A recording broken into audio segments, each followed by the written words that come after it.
Jill Biden believed her secret would remain buried, but everything changed the day Kash Patel played the tape in Congress. What began as a whisper of suspicion rapidly erupted into a full-blown political firestorm.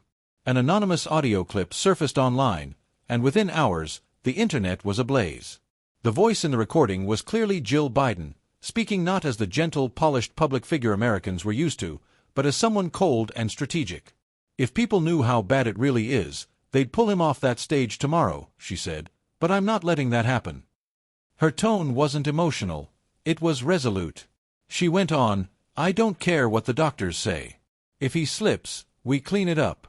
I've kept this together for 4 years. I'm not losing it now."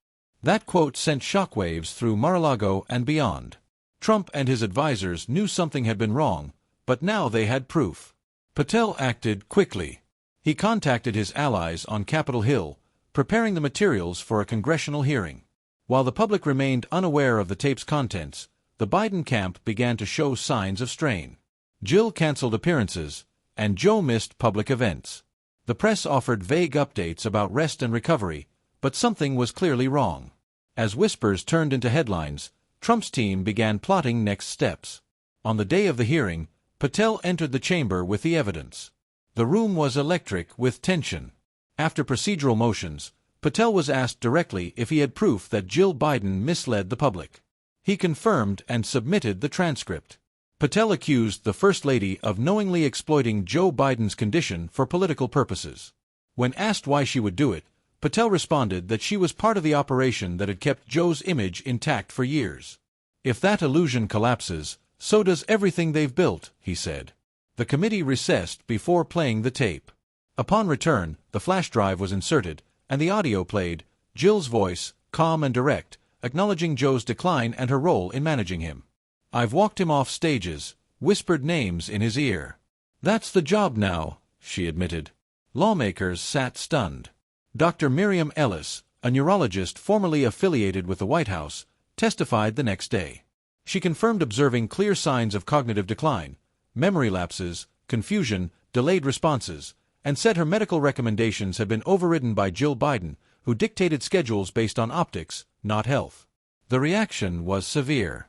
When asked directly if the president was fit to serve, she said no. Later, Amanda Lake, a little-known communications aide, came forward with her own recording.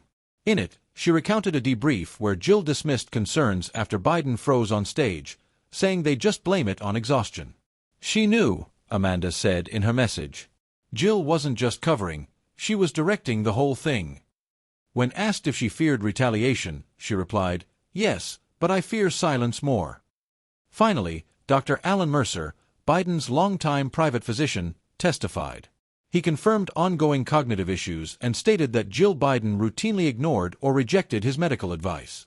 He described how she prioritized appearances over health and presented memos as evidence of repeated warnings that were dismissed.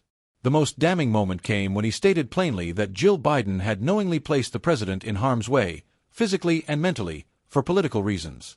The committee moved quickly, voting to release the full tape publicly. When Americans heard Jill's voice, cold, calculated, it shifted the national mood. The debate wasn't about politics anymore, it became personal. People saw their own aging parents, their own experiences, reflected in the president's condition. Sympathy turned to anger. Protesters demanded transparency. The White House's attempt to stay silent backfired.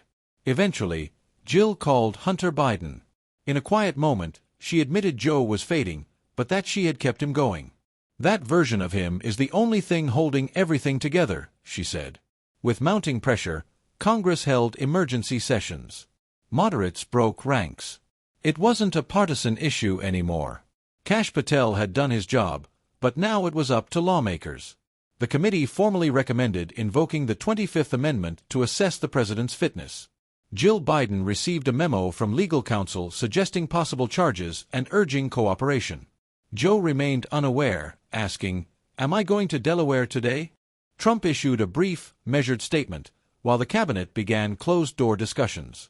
Jill quietly packed her things. On the resolute desk, she left a note, "I tried to protect him." Across America, people finally acknowledged what many had suspected. And in the end, they realized the truth matters, and no lie can outlast it.